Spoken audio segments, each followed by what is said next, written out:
Todos acharam? Amém? 53 de Isaías, capítulo 53, versículo 1, diz assim: quem creu em nossa pregação? Quem deu crédito à nossa pregação? E a quem foi revelado o braço do Senhor? Ele cresceu diante dele como um broto tenro, como uma raiz de terra seca. Não tinha parecer e nem formosura. E olhando nós para ele, nenhuma beleza víamos para que o desejássemos. Foi desprezado e rejeitado pelos homens, homem de dores, e experimentado no sofrimento. Como alguém de quem os homens escondem o rosto, foi desprezado e não fizemos dele caso algum. Certamente ele tomou sobre si as nossas enfermidades e sobre si levou as nossas doenças. Contudo, nós o consideramos castigado por Deus atingido e afligido. Mas ele foi ferido pelas nossas transgressões, foi esmagado por causa das nossas iniquidades. O castigo que nos traz a paz estava sobre ele, e pelas suas pisaduras fomos sarados. Todos nós, tal como ovelhas, nos desviamos.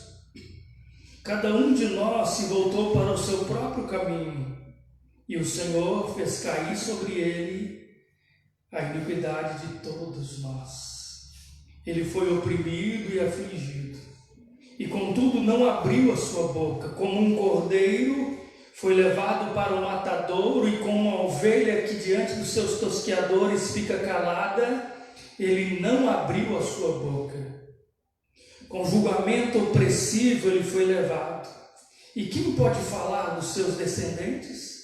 Pois ele foi eliminado da terra dos viventes, e por causa da transgressão do meu povo, ele foi golpeado. Foi-lhe dado um túmulo com os ímpios e com os ricos em sua morte, embora não tivesse cometido nenhum mal, nenhuma violência, nem houvesse nenhuma mentira em seus lábios. Contudo, foi do agrado do Senhor esmagá-lo e fazê-lo sofrer, e embora o Senhor tenha feito da vida dele uma oferta pela culpa, ele verá a sua prole e prolongará os seus dias, e a vontade do Senhor prosperará em sua mão. Depois do sofrimento de sua alma, ele verá a luz e ficará satisfeito. Pelo seu conhecimento, meu servo justo justificará muitos e levará as iniquidades deles. Por isso, eu darei uma porção entre os grandes, e ele dividirá os despojos com os fortes, porquanto ele derramou a sua vida até a morte, e foi contado entre os transgressores, pois ele levou o pecado de muitos, e pelos transgressores intercedeu. Vamos orar mais uma vez? Amado Pai, que gloriosa riqueza, Senhor, nós temos nesse texto. Que dia glorioso, Senhor, em que o Senhor inspirou o profeta Isaías a escrever esse texto de maneira tão perfeita, tão fiel. Parece que o profeta Isaías estava lá no Calvário, contemplando o Cordeiro de Deus sendo imolado, Senhor, naquele alto monte, em favor dos nossos pecados. Te louvamos, ó Deus, nesse culto de ceia do Senhor, pela tão maravilhosa obra da salvação. Que dia glorioso, Senhor, estamos aqui nessa noite, fazendo menção daquele sacrifício perfeito, Cordeiro perfeito, sendo morto uma única vez e justificando para sempre aqueles que haveriam de crer para a salvação em Cristo Jesus. O sacrifício foi aceito e nós estamos aqui, Senhor, 2000 anos depois, louvando o Teu nome, crendo nesta mensagem gloriosa, sabendo que o Senhor é bom e que a sua misericórdia dura para sempre. Amém. O profeta Isaías, ele foi um escriba e ele também era um profeta. Ele profetizou em Jerusalém, começou em Jerusalém, e ele exerceu o seu ministério durante 5 reinados, ou seja, ele profetizou durante 5 reis, o reinado de 5 reis, entre eles o rei Uzias, Jotão, Acás, Ezequias, segundo a tradição judaica, Manassés. Ele foi chamado pelo Senhor de uma maneira muito inédita, maravilhosa, e segundo a tradição cristã, a judaica, ele foi morto, partido no meio, foi cerrado ao meio, provavelmente por ordem do rei Manassés. E ele foi um profeta que foi duramente perseguido, maltratado, ele foi preso. As pessoas odiavam o profeta Isaías.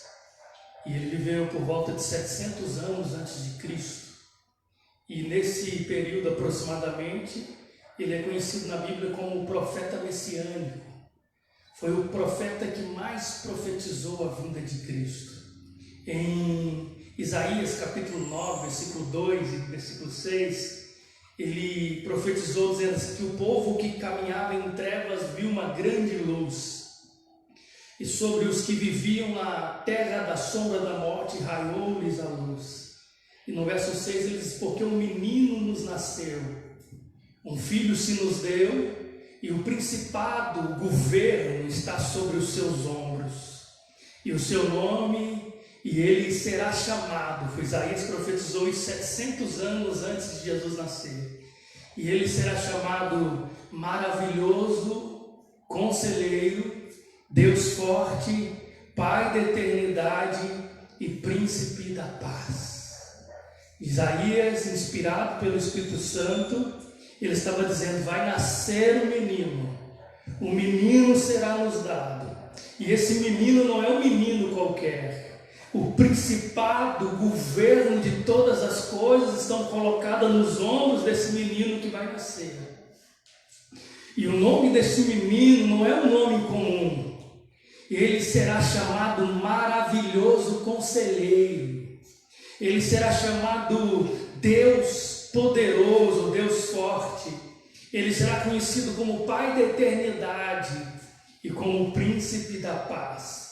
No capítulo 7, versículo 14 do mesmo livro de Isaías, Isaías profetizou a maneira como Jesus haveria de nascer. 700 anos antes do nascimento de Jesus, Isaías escreveu esse versículo dizendo: por isso o Senhor mesmo dará um sinal a vocês. E qual é o sinal que Deus daria à nação de Israel que o Messias haveria de nascer? Ele diz: a virgem ficará grávida e dará à luz um filho, e o seu nome será Emanuel, que quer dizer Deus conosco.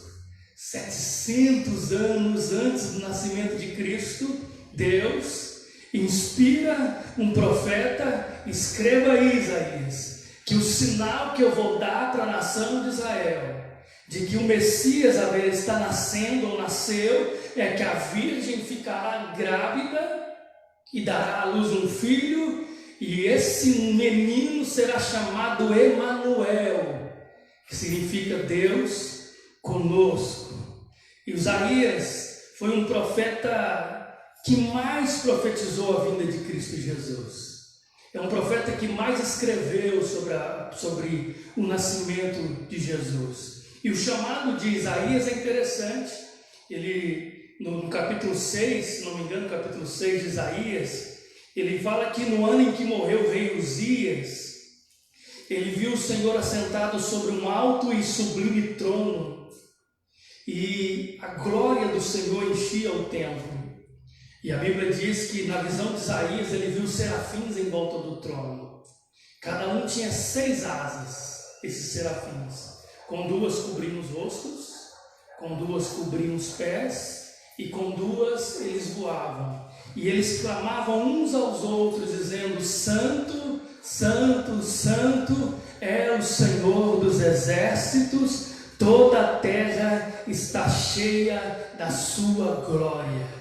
Essa é a visão do profeta Isaías. Sabe o que Isaías fez? Ele temeu, ele ficou apavorado, ele ficou com medo. Ele diz: ai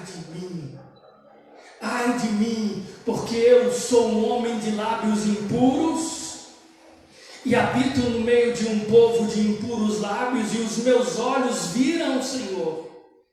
Nenhum homem se sente puro e digno diante de uma visão do nosso Deus. Se eu até compartilhei essa semana essa frase, se nós estamos nos sentindo muito limpos, é porque nós estamos muito longe do Senhor. Quanto mais próximo nós estamos de Deus, mais nós vemos a podridão que há no nosso coração, as fraquezas, as falhas, os erros, e mais nós reconhecemos a grandeza do Salvador Jesus Cristo.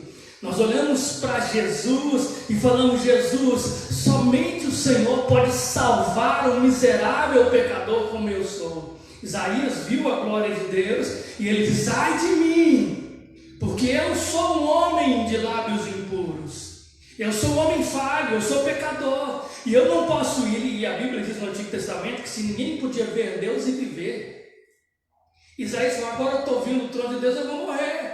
Mas por que eu vou morrer? Porque algo impuro não pode permanecer na presença de Deus. Você não pode entrar na presença de Deus baseado nos seus méritos. Se você não foi justificado e lavado pelo sangue de Cristo, a presença de Deus te consome. Mas Deus, em sua grande misericórdia, Ele enviou o seu Filho e mandou João escrever que através do sangue de Cristo Jesus todos os nossos pecados podem ser perdoados. Aí ele pergunta, quando ele estava apavorado, com medo da morte, a Bíblia diz que Deus envia um dos serafins que pegou uma brasa viva, que tiraram do altar e tocou nos lábios do profeta Isaías e disse para ele: profeta, a tua iniquidade foi tirada e o teu pecado foi perdoado. Você consegue glorificar Deus por essa palavra? Eu acho que a coisa mais extraordinária, pastor Nílis, que nós vamos ouvir naquele dia diante do trono do julgamento, do tribunal de Cristo, a coisa mais maravilhosa, Rogério, que nós poderemos ouvir e deleitar, é quando o justo juiz de toda a terra, o Jesus Cristo, ele olhar para nós e dizer o que disse o profeta Isaías: a tua iniquidade foi tirada e o teu pecado foi perdoado. Você está puro, você está justificado, você está limpo. Vinde, bendito de meu Pai, e possuí por herança o reino que estás preparado desde a fundação do mundo. Mas sabe qual que é a pior notícia que um homem pode ter na vida? É quando chegar diante do trono do julgamento e ele ouvir aquela terrível voz, a voz de um juiz que não se corrompe, a voz de um juiz que não se impressiona com as nossas máscaras, a voz de um juiz que não se impressiona com as nossas fachadas religiosas, a voz de um juiz que nos vê pelo lado de dentro, que nos sonda e nos conhece, que nos conhece profundamente, que sabe todos os pensamentos que você pensa ao longo dos todos os seus anos de vida, do primeiro dia do seu nascimento até o último dia. Ele sabe o que você pensou desde o ventre da sua mãe.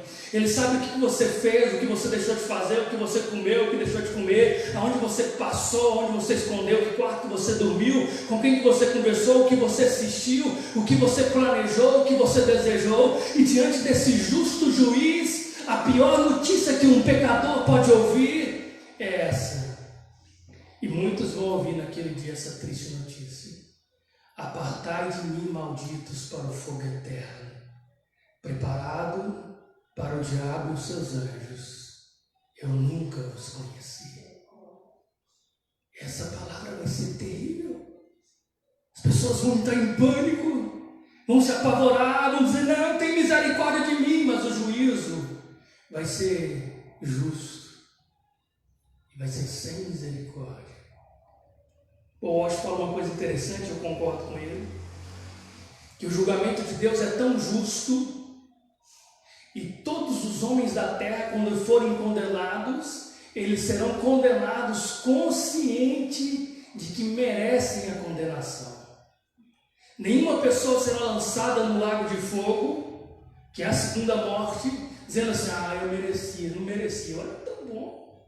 Eles vão olhar para o Criador, vão se prostrar diante dele, porque a Bíblia diz que todo joelho vai se dobrar e toda língua vai confessar que Jesus Cristo é o Senhor, para a glória de Deus Pai.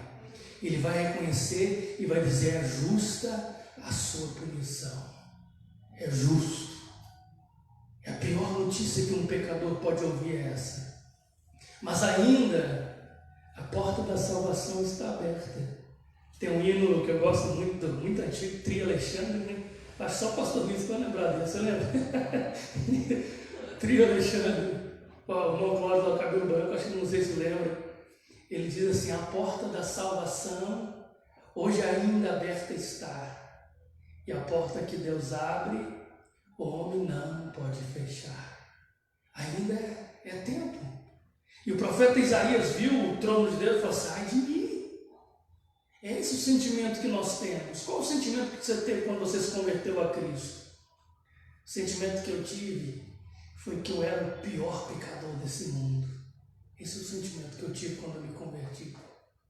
Tinha 19 anos de idade. Chorava muito, muito. Até hoje eu me lembro. Nos bancos da Assembleia de Deus, no banco dos jovens lá na Araguaia, eu lembro que eu chorava muito, dizia, Deus, tem misericórdia de mim, pecador. Eu pequei contra o Senhor. Eu transgredi os teus mandamentos, eu quebrei a tua lei, ai de mim.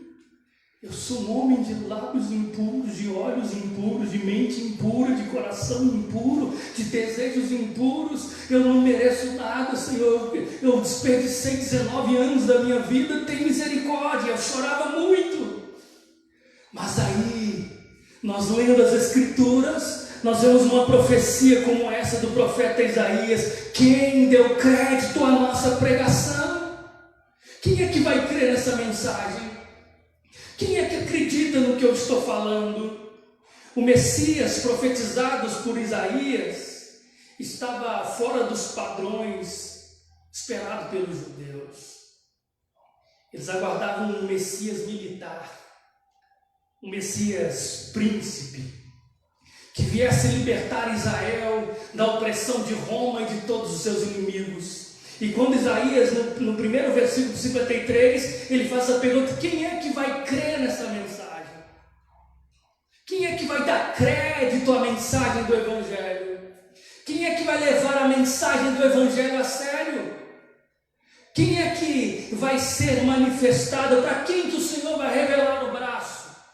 Quando fala de braço do Senhor, está falando da pessoa pelo qual Deus vai exercer a sua grande misericórdia. Quando fala do braço do Senhor, é uma palavra simbólica, dizendo a quem é que vai ser revelado Cristo. O braço do Senhor, aquele que vai cumprir o propósito glorioso de vir remir a humanidade que está corrompida, perdida e condenada. Quem é que vai crer nessa mensagem? Muitos não estavam esperando esse Jesus das Escrituras. Era o Jesus que eles não aguardavam. Eles falaram, isso aí, nós queremos um guerreiro. Nós queremos um militar. Olha, nós somos escravos de Roma, nós éramos escravos da Babilônia, agora estamos escravizados por Roma, nós queremos um príncipe que nos governe. Nós queremos alguém de sangue nobre, de sangue azul, que venha aqui e tome a liderança de Israel e que condene Roma, que destrua os exércitos romanos. Mas nós não queremos um Jesus que vai vir de Nazaré, de uma cidadezinha pobre, de um vilarejo, filho de um carpinteiro, José, e de uma mulher simples chamada Maria. Quem é que deu crédito na nossa pregação? Você tem crido nessa mensagem do Evangelho? Você tem sido transformada por ela? Cristo é o centro da sua vida? Cristo é a sua grande riqueza? É o seu grande tesouro? Pastor João, mas você fala isso toda hora, mas eu falo, não me canso de falar disso, porque ele é o grande tesouro que eu encontrei há 20 anos atrás. E que perdoou os nossos pecados. Quem é que creu nessa mensagem, profeta Isaías? A quem que se manifestou o braço do Senhor? E no verso de número 2, ele dá algumas características desse Jesus que haveria de vir. Ele diz assim: ele cresceu diante dele como um broto tenro, como uma raiz de uma terra seca. Ele não tinha parecer e nem formosura. E olhando nós para ele, nenhuma beleza víamos para que o desejássemos. O profeta fala dizendo: quem é que vai crer nesse mato seco nascendo na terra seca? Quem é que vê formosura em um broto que nasce na terra no deserto? Porque ele não tem beleza, ele não tem formosura, ele não atrai as pessoas pelo resplendor da sua glória, porque ele poderia vir glorioso, maravilhoso, e estou falando: rapaz, Deus é top. Mas ele veio na simplicidade, nasceu numa manjedoura, era pobre, era simples, mas era o Filho de Deus encarnado, era o Emanuel. Era aquele que estava sobre os seus ombros, estava o governo e a autoridade. Você crê que Jesus governa todas as coisas? Você crê que Ele está governando a sua vida? Pastor, eu estou sofrendo muito, estou passando muita luta, mas Ele está governando essa luta. Pastor, eu estou passando enfermidade, mas Ele governa essa enfermidade. Ele é Senhor. E esse Deus Emanuel, que o principado estava sobre os seus ombros, ele é tão grande que uma legião de demônios veio e se prostrou diante dele e falou: Jesus, não nos atormente antes do tempo. Em outras partes, dizendo: eu sei que o Senhor vai nos lançar naquele lago lá, mas ainda não chegou a hora. Eles reconheceram que havia autoridade na pessoa de Cristo. Esse aqui não é uma pessoa comum. Quando Jesus nasceu, foi o único caso na história em que os anjos cantaram louvores a Deus. Estava lá um monte de alguns pastores no meio do deserto, cuidando das ovelhas, e eles olham para o céu, e a Bíblia diz que eles veem miríades, milhões e milhares de anjos, e eles cantavam louvores a Deus, dizendo: glória a Deus nas maiores alturas, paz na terra e aos homens aqueles a quem Ele quer bem. Esse louvor encantou os pastores. Quem é que está acontecendo? Porque na cidade de Davi vos nasceu hoje o Salvador. Esse é o grande atributo de Jesus. Ele é o Salvador. Você só vai reconhecer isso, querido, lá na eternidade. Você vai olhar a terrível ira de Deus sendo derramada e vai ver a grandeza da misericórdia de Deus sobre a sua vida, dizendo: Deus, Senhor, Tu és o meu Salvador. O meu Salvador. Ele não tinha parecer e nem formosura, nada que chamasse a atenção. Os seres humanos não deveriam ser atraídos a Cristo por meio da demonstração da sua glória, mas pela beleza da sua vida justa. Jesus queria chamar a atenção não pelo esplendor da sua glória, que Ele era glorioso, mas pela beleza da sua vida justa. Jesus contrariou as expectativas a seu respeito. Ele veio de uma família pobre, que vivia em uma vila e tinha uma profissão comum. Não é impressionante? Não é, Bruno? Puxa, o Deus na terra escolheu a simplicidade. Não tem jeito, ele tinha que nascer no trono de César. Ele tinha que ser o governo principal, tinha que ser filho de César, sei lá. Mas ele veio contrariar tudo.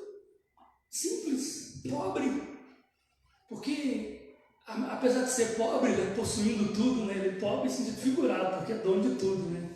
Mas ele não ostentou. Ele não veio montado num carro, num manga larga, machador, ele veio num burrinho. Andava a pé. Às vezes não tinha nem barco, porque só tinha um barco para andar, ele andava por cima das águas. Nem sempre tinha dinheiro. As pessoas falam: Jesus era rico, não era nada, não era rico não. Quando a multidão teve fome lá, os discípulos esse problema aí não tem 200 dinheiro para comprar pão para essa multidão, como é que você vai arrumar? Ele se ele fosse rico, eu falei, não, pega lá no meu cofre, tem dinheiro demais. Ele era simples, mas não é porque ele não podia ter, é porque ele veio cumprir essa profecia do profeta Isaías. Ele não queria chamar a atenção pela ostentação das suas posses, mas ele queria chamar a atenção pela simplicidade, pureza e uma vida reta diante de Deus, perfeitamente reta. Até hoje esse Jesus não agrada a maioria das pessoas. A maioria da cristandade moderna não gosta desse Jesus. Eles até pregam dizendo, Jesus era tão poderoso, carpinteiro, que ele não trabalhava, ele dava ordem para madeira, a madeira virava cadeira. Já viu essa mensagem? Tem um cara famoso aí que prega isso. Jesus ficou rico, porque uma mesa que era demorada 1 ano para fazer, que você tinha que ir lá na floresta, cortar o tronco, arrastar aquele tronco com um boi, levar lá, cortar naquela serra, tudo manual, até você fazer uma mesa demorava quase 1 ano. Jesus chegava na beira da árvore, só água e transforma em mesa. Aí vendia aquelas árvores, aquela mesa bonita. Olha que ficção maluca esses caras criam. Sabe por que eles fazem isso? Porque esse Jesus sofredor que não agradam eles.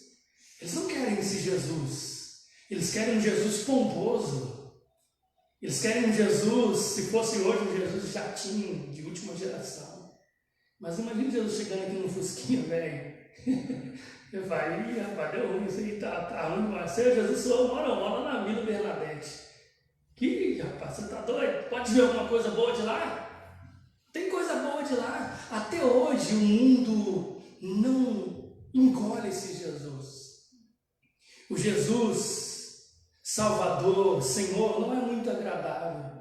Muito menos um Jesus que é justo, juiz e que julga o mundo com justiça e que vai condenar os rebeldes. Eles não querem um Jesus amigo do pecado, eles não querem um Jesus que é contra o pecado. Eles querem um Jesus que é amigo do pecado, aquele cara gente boa. Já viu que Jesus da mídia? Jesus gente boa, que não se importa com a vida que você vive, que deseja que você seja feliz a qualquer custo e a qualquer preço. O mundo quer paz e amor e que ninguém se intrometa na vida deles. Esse Jesus que é juiz, quer não. Jesus pobre, rapaz, eu sofri demais, não quero Jesus não. Eles querem um Jesus que é o consultor financeiro. Já conhece o consultor financeiro?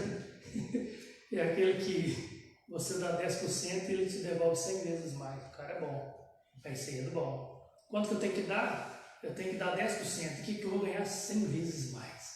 Aí o cara cresce o olho assim, que é igual o olho do mastro que solta para fora assim. Rapaz, esse eu quero. Esse aí é bom. Esse é bom, né? E as igrejas estão atrás desse Jesus que é consultor financeiro, aquele que tem a dica perfeita para você trocar de casa. Aí Jesus está fazendo, não, esse Jesus que vai ir vai contrariar muita gente. Ele não tinha parecer nem formosura. E olhando nós para ele, nenhuma beleza víamos para que o desejássemos. Ele foi desprezado e rejeitado pelos homens, um homem de dores, um homem que sofreu, um homem que sofreu no nosso lugar, um homem que é experimentado no sofrimento como alguém de quem os homens escondem o rosto. Ele foi desprezado e nós não fizemos dele caso nenhum. É esse Jesus que estava sendo profetizado. Ele vai vir e você vai virar as costas para ele. Você não quer esse Jesus. Ele era um homem que experimentado no sofrimento, experimentado na dor, era alguém que viveu uma vida difícil, que enfrentou problemas terríveis como eu e você, que foi acusado, caluniado, maltratado, perseguido, que para pagar imposto teve que pescar lá no rio, lá pedir Pedro para pescar porque não tinha uma moeda para pagar naquela hora. Era desprezado e nós não fizemos dele caso nenhum. O Jesus bíblico nada tem a ver com esse Jesus das igrejas apóstatas, das igrejas que se apostataram da fé, que se afastaram da fé. Mas mesmo que para eles, para o mundo, esse Jesus de Isaías 53 é um Jesus que eles rejeitam, Para a igreja verdadeira, Jesus é a pedra de grande valor que eles encontraram. Jesus é o tesouro que nós encontramos e que deu riquezas especiais e maravilhosas para a nossa vida. Para o mundo, Jesus não é atrativo, mas para a igreja, Jesus é o caminho que nós encontramos e que nos colocou num caminho de novo para a eternidade. Para o mundo, Jesus não presta, mas para a igreja, Ele é a água da vida que saciou a sede daquele que estava morrendo de sede espiritual. Para o mundo, Jesus não presta, mas para a igreja Ele é o pão vivo que desceu do céu e este pão da vida para o homem que estava faminto e à beira da morte espiritual e morto. Jesus é um grande tesouro para nós. Mas não é só o que Ele dá, e nós somos gratos pelo que Ele dá, mas é aquilo que Ele é. Glorioso Jesus, maravilhoso Jesus, rico em misericórdia, é aquele que saciou nossa sede. Você é mais feliz com Jesus? Você encontrou felicidade em Jesus? Mais do que... O salmista diz assim: Senhor, a tua presença nos dá mais alegria do que quando a plantação deles produz em grande abundância. Olha que coisa linda isso. Ele está dizendo: mais do que grandes riquezas, nós encontramos riqueza em Jesus. Ele é o tesouro escondido no campo que nós encontramos, irmãos. Isso é glorioso, isso é maravilhoso. A nossa vida tomou outro rumo depois que nós encontramos Cristo. E tudo que vem depois é lucro. Se nós estamos prosperando, vamos crescendo, tem um carro, tem as nossas coisas em dia, isso tudo é lucro. Porque nós encontramos um grande tesouro, mas esse tesouro é rejeitado pelo mundo. Mas Ele saciou a sede de um faminto, a fome de um homem morto. Ele deu vida e vida abundante. Aleluia. Mas Ele foi rejeitado pelos homens. E Ele ainda é rejeitado pelos homens. É uma verdade. Muitas pessoas você fala de Jesus, Jesus não, Deus não existe. Esse negócio de existir. Tem até um vídeo do Calil que eles postaram no grupo esses dias, viu o Calil falando? Primeiro estava ali, Deus me colocou aqui para governar. Fala que foi Deus que colocou aí, meu Deus, coloca e tira. Mas depois, vai de igreja, não tem nada não, você gosta de tomar na cachaça, lá, tomar uns 10%. Hipocrisia.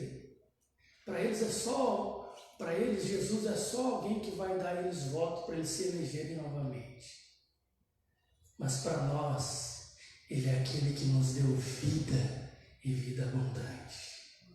É aquele que transformou o nosso coração. É aquele que faz nos deitar no travesseiro tranquilo à noite e dormir o sono dos justos, não da nossa justiça, mas porque a justiça dele foi colocada na nossa vida, foi imputada em nós. É esse Jesus que vai te dar paz para você na hora da sua morte. Sabia disso? A gente fica correndo da morte, né? Eu também corro normal. A gente foge a 7 léguas, e todo mundo corre, mas um dia nós vamos nos encontrar com ela. E como é que nós vamos enfrentar essa morte? Um cristão genuíno não vai enfrentar a morte, porque Cristo vai enfrentar por ele. Ele vai olhar nos seus últimos dias, seus últimos suspiros, e vai olhar para cima e falar: eu encontrei Jesus. Ele é a ressurreição e a vida, e aquele que crer nele, ainda que esteja morto, viverá. E todo aquele que vive e crer nele nunca morrerá. É essa a atitude que nós temos. Um cristão, quando está partindo para a eternidade, não está preocupado com seus valores. Ele não está preocupado com quem vai ficar com a casa, quem vai ficar com o carro, quem vai ficar com o sítio, quem vai ficar com a fazenda, com a bicicleta, com o papagaio. Ele não está nem aí para isso. Ele está olhando para Jesus e fala: falta muito pouco para me contemplar os rostos do meu maravilhoso Salvador, aquele que me comprou, me remiu, me lavou e que me deu direito a entrar nessa eternidade. E é com esse Jesus que eu estou enfrentando a morte, olhando para Jesus, o autor e consumador da nossa fé. É por isso que um cristão não apavora quando o seu ente querido morre, não é assim? Morreu um cristão. Que cristão? O cristão chora, só, claro, normal. A gente vai chorar mesmo. Mas a gente fala assim, um dia eu vou rever você de novo. Ah, meu pai, pode ficar tranquilo, porque o mesmo lugar que você está indo, eu estou chegando aí. Jesus tem um lugar reservado para aqueles que creem nele. Quem creu em nossa pregação?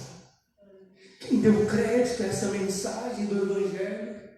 Quem é que está valorizando? Você que está nos assistindo aí, que vai nos assistir pela live, você tem dado crédito a essa mensagem?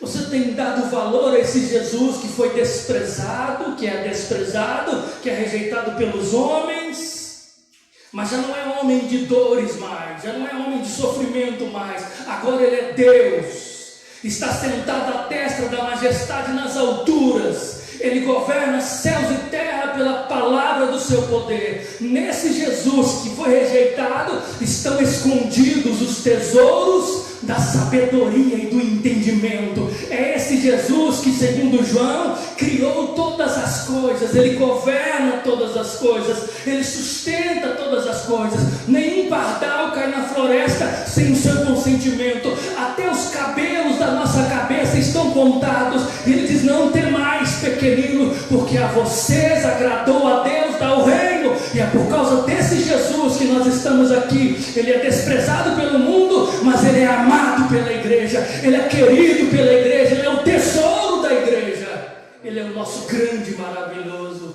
Salvador e tesouro. Aleluia. Aleluia. Ele é o grande tesouro. Grande tesouro. Grande Jesus. Você não sonha em conhecê-lo pessoalmente? Você sonha com isso às vezes? Oh Deus, um dia eu vou te conhecer. Quem sabe nós vamos ser como João? O apóstolo João, ele disse assim, eu fui levado aos céus no Espírito e eu vi alguém semelhante ao Cordeiro de Deus. E eu quando o vi, eu caí aos seus pés como morto. Mas ele estendeu a sua mão sobre mim e disse, João, não temas, porque eu sou o primeiro e o último. Eu sou a ressurreição e a vida. E João viu o cântico do Cordeiro, o cântico de Moisés sendo cantado por milhares de anjos, milhares de remidos, os salvos que estão na eternidade esperando o dia da ressurreição. E eles cantavam o cântico de Moisés, dizendo, digno é o Cordeiro que foi morto e que reviveu. E que comprastes para si homens de todas as tribos, línguas e nações. E esse Cordeiro adorado, esse Cordeiro é exaltado no céu. E João também viu, quando os livros foram abertos, ele entrou triste, falou, aqui não tem ninguém digno de abrir o livro. E o anjo veio e disse, não temas, João, não chores, porque está aqui o Cordeiro de Deus que venceu e ressuscitou, e ele é digno de abrir o livro. E a Bíblia diz que por causa do sangue do Cordeiro, nós vencemos o pecado. Ele mostrou uma multidão de pessoas, e de onde que são esses? O anjo disse, esses são aqueles que vieram da grande tribulação, aqueles que lavaram as suas vestes no sangue do Cordeiro, e eles tinham palmas em suas mãos, e cantavam louvores a Jesus, engrandecendo esse Deus maravilhoso, e dizendo, digno é, Senhor, de receber glória, honra, poder e adoração, porque o Senhor compraste todas as coisas, o Senhor governa todas as coisas pela palavra do seu poder, e nós nos uniremos a esse cântico glorioso um dia, esse cântico maravilhoso. Digno é o Cordeiro, mas ele foi traspassado. Olha o verso 5, ele foi traspassado por causa das nossas transgressões, foi esmagado por causa das nossas iniquidades. O castigo que nos traz a paz estava sobre ele, e pelas suas pisaduras nós somos sarados. Está vendo o que o texto está dizendo? Está dizendo que Jesus, que não tinha pecado, que não tem pecado, que assumiu o nosso pecado, ele foi esmagado pelo Pai, ele foi moído pelo Pai, ele foi traspassado por causa das nossas transgressões. Aqui está ensinando a morte substituta de Jesus. Cristo veio ao mundo para salvar você do seu pecado. Mas salvar de quem? Salvar da ira futura. Mas da ira de quem? Da ira de Deus. Deus está irado contra o pecado. E a cruz me mostra duas coisas. Me mostra o amor de Deus e me mostra a justa justiça de Deus contra o pecado. O amor, porque Ele enviou o seu Filho para nos salvar. E a justiça, porque Ele não poupou o seu Filho que assumiu o nosso lugar. Aí você acha que o ímpio vai ser poupado? Você acha que eu sou presidente dos Estados Unidos, vai ser poupado? Presidente do Brasil? Sei lá, presidente dos confins da terra, não importa. Se Ele não poupou o seu próprio Filho, Ele também não vai poupar aqueles que rejeitam o sacrifício do Filho. Essa é a mensagem que está sendo pregada. Ele foi moído pelas nossas transgressões. E o castigo aqui é o preço que deveria ser pago para que nós tivéssemos paz. O castigo que nos traz a paz estava sobre ele. O preço que deveria ser pago para que a minha inimizade com Deus fosse aplacada, estava sobre os ombros de Jesus. Ele foi moído pelas nossas transgressões. A razão do sofrimento de Jesus e o motivo da sua morte é o seu pecado, é o meu pecado, é os nossos pecados. E Ele foi moído pelos nossos pecados. E Ele foi traspassado pelos nossos pecados. E Ele pagou o preço para que eu e você tivéssemos paz novamente. Caminho, o castigo que nos traz a paz estava sobre Ele. E pelas suas pisaduras fomos sarados. Por que paz? Porque nós estávamos em inimizade, não é isso, Vitor? Nós éramos inimigos de Deus. Pastor, mas eu nunca fui inimigo de Deus. É certo? Sim. Inimigo por quê? Porque você vivia em rebeldia, nós vivíamos em rebeldia, nós estávamos em inimizades. Mas a paz que nós precisávamos, a paz entre eu e Deus, foi conquistada por Jesus na cruz do Calvário. E para a gente dar uma acelerar para encerrar, vamos ler mais um texto aqui, verso 6, todos nós, como ovelhas, nos desviamos, cada um se voltou para o seu próprio caminho. Olha de novo a morte expiatória. Mas o Senhor fez cair sobre Jesus a iniquidade de nós todos. A nossa rebeldia, a nossa rebelião foi colocada sobre a conta de Cristo, foi imputada em Cristo. Verso 7. Ele foi oprimido e afligido e contudo não abriu a sua boca. Como o cordeiro foi levado ao matador e como ovelha que diante dos seus tosqueadores fica calada, ele não abriu a sua boca. A primeira vinda de Cristo, ele veio como cordeiro. Ele veio como cordeiro, mas voltará como leão da tribo de Judá. Ele veio e foi julgado injustamente, mas ele voltará como um juiz justo de toda a terra. Na primeira vez ele não abriu a sua boca e foi condenado pelos homens. Mas na segunda vinda, ele vai abrir a sua boca e vai julgar com justiça e retidão. E todos os homens, velhos, grandes, pequenos, reis, pobres, ricos, todos vão se prostrar diante da majestade de Cristo Jesus e adorá-lo na beleza da sua santidade. Com julgamento opressivo ele foi levado, e quem pode falar dos seus descendentes? Ele foi eliminado da terra dos viventes. Aí mais uma vez ele está dizendo, por causa da iniquidade do seu povo foi golpeado.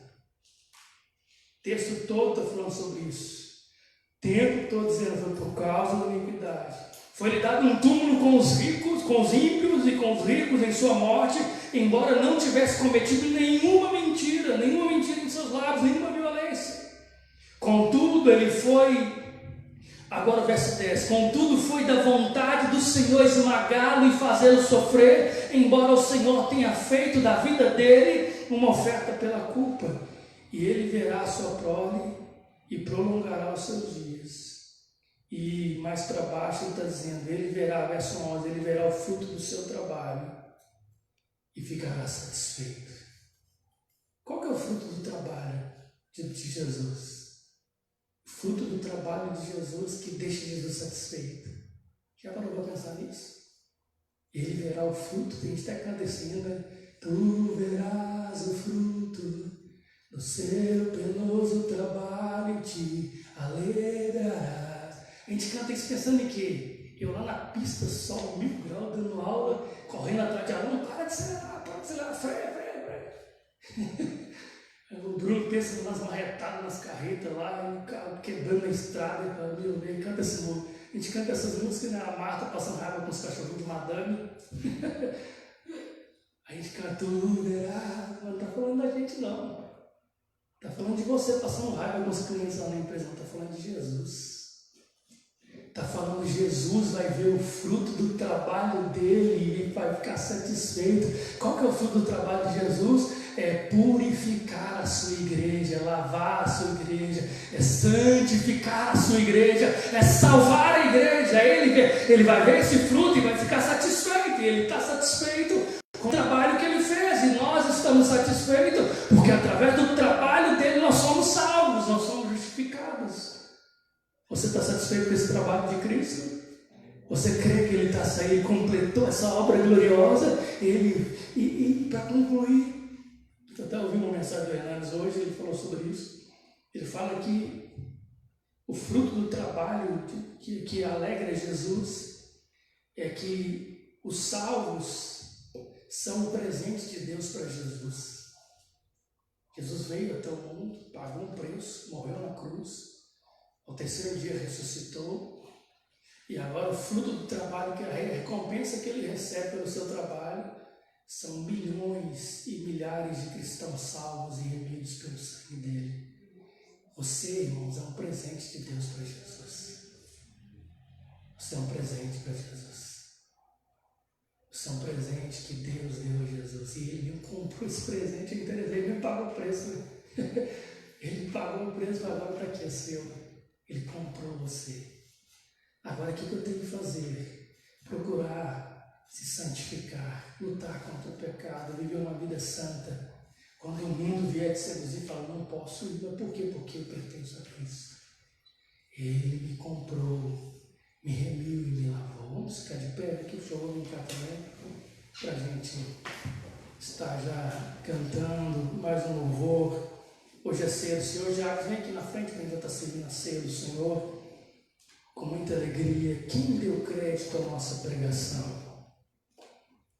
Quem creu nessa mensagem? E a quem foi manifestado o braço do Senhor? Porque ele foi subindo como um renovo, como raiz de uma terra seca, não tinha parecer e nem formosura. E olhando nós para ele, nenhuma beleza víamos para que o desejássemos. Mas ele fez cair a iniquidade nossa sobre ele. Louvamos a Deus por esse dia. Louvamos a Deus por essa oportunidade. Feche os seus olhos, vamos orar, oferecendo agora os elementos. Pode pegar os elementos, se levantar os céus. Nós vamos consagrar o Senhor e você vai levantar a sua voz aos céus. Ore junto comigo. Comece a orar aí, já feche os seus olhos. Comece a adorar o Cordeiro de Deus que foi morto e que reviveu. Comece a dizer, Deus, obrigado pela tua obra redentora. Obrigado pelo teu sacrifício. Sacrifício perfeito. Coisa gloriosa que o Senhor fez por nós. O mundo não creu nessa mensagem, o mundo nunca vai entender, mas aqueles que o Senhor comprou, eles encontram em Jesus o maior tesouro. E ainda que o Senhor não nos dê prata, ainda que o Senhor não nos dê ouro, ainda que o Senhor não nos dê a casa do sonho, o carro do sonho, o emprego dos sonhos, os filhos dos sonhos, nós ainda podemos dizer, sou feliz com Jesus, o meu Senhor, porque eu encontrei a paz que eu preciso, a inimizade entre mim e Deus foi tirada. A inimizade entre nós e Deus foi quebrada, o véu do templo rasgou, e agora nós temos acesso ao Pai pelo sangue da nova aliança, o sangue de Jesus Cristo, nosso Senhor. Te louvamos, Jesus. Te louvamos, ó Deus. Apresentamos ao Senhor os elementos da ceia, pão pecados. Frutos, símbolos do teu sacrifício, do teu corpo e do teu sangue. Sangue imolado, corpo que foi esmagado por Deus, o corpo que bebeu cada gota da ira do Pai contra o pecado. E através desse sacrifício hoje é possível a porta da salvação ser aberta. E nós entramos por essa porta, não pelos méritos, mas porque Cristo nos chamou pelo nome e disse: venha, venha, ovelha, e nós viemos a Ti. Então a glória é Tua, o louvor é Teu, a adoração é Tua, Senhor. Perdoa os nossos pecados, em nome de Jesus. Vamos louvar o Senhor, pode ser, meus irmãos.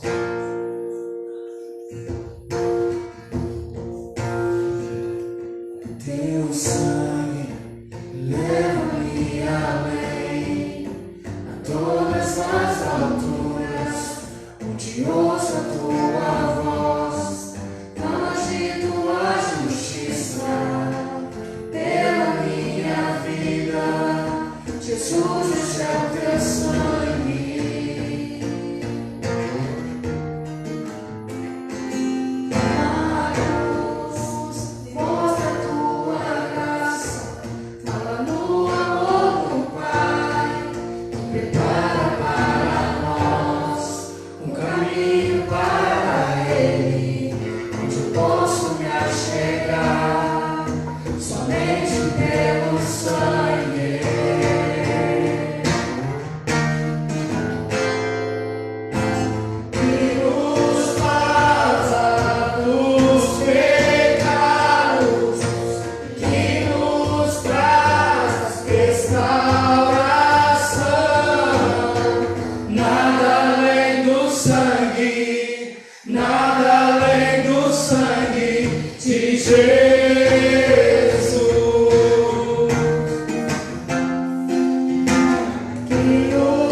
Tendo dado graças, ele partiu e disse: isso é o meu corpo que é dado em favor de vós. Façam isso em memória de mim. Você vai comer esse pão em memória de Jesus, em memória desse servo que foi rejeitado pelos homens, mas que quando entrou nos céus, ele foi adorado como cordeiro sem mancha e imaculado. Quando entrou nos mais altos céus, os anjos cantaram: abre, ó portais eternos, para que entre o Rei da Glória. E alguém dizia: quem é esse o Rei da Glória? O Senhor poderoso, poderoso na batalha. Ele é o Rei da Glória. E uma outra miríade de anjos cantava: abre os portais eternos para que entre o Rei da Glória. Quem é esse o Rei da Glória? E alguém dizia: ele é o Rei da Glória, o Senhor forte e poderoso. Ele estava vindo e ele tinha acabado de derrotar a morte, ele tinha derrotado o pecado, ele tinha aplacado a ira do Pai, e agora ele entra nos portões celestiais como Rei poderoso e maravilhoso, que comprou um povo glorioso para o seu nome. Comamos todos do corpo do Senhor.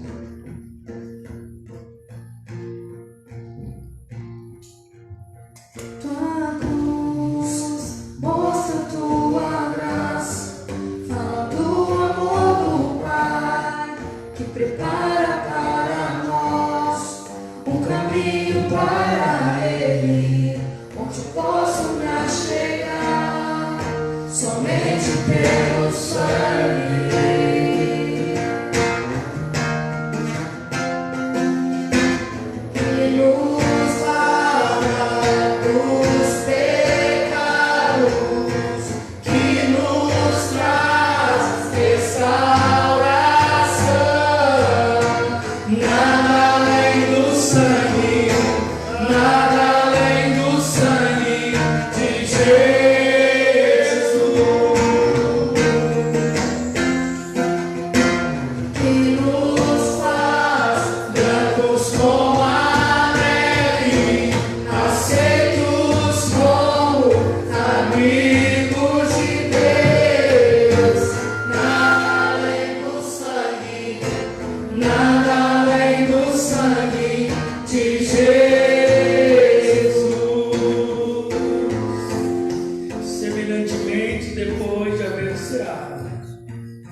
Fazei isso todas as vezes que beberdes em memória de mim. É por causa desse sangue glorioso de Jesus, que nós somos limpos de todos os nossos pecados. E é por causa do sangue de Jesus que nós vamos ouvir naquele julgamento do último dia, no tribunal de Cristo: seus pecados estão perdoados. Aleluia. A sua culpa foi tirada. A sua iniquidade foi removida. Agora você é santo, puro, perfeito, limpo. Façam isso em memória de mim. Tomamos todos no cálice do Senhor.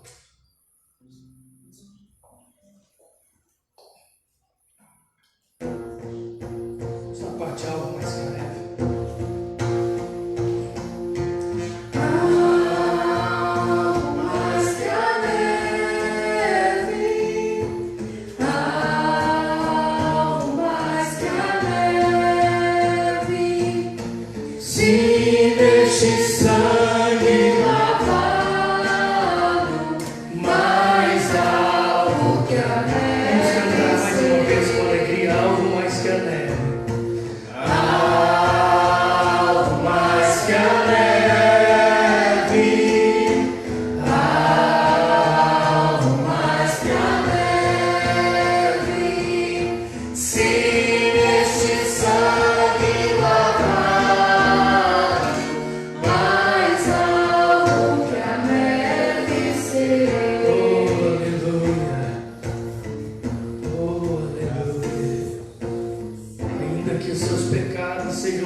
Vermelhos como a escarlate, eles se tornarão brancos como a neve.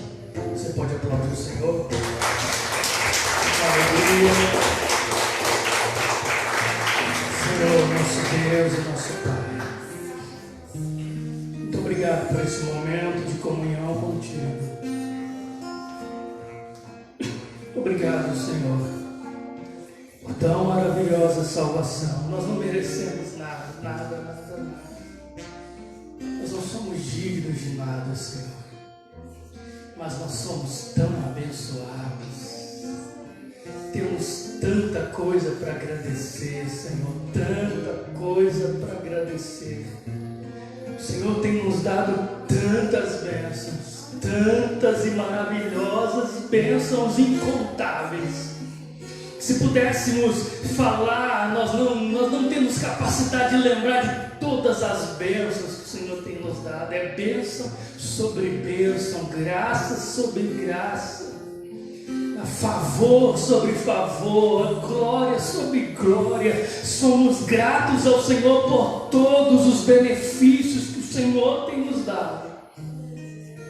E nós não podemos dar nada a Ti, Senhor, porque tudo é Teu.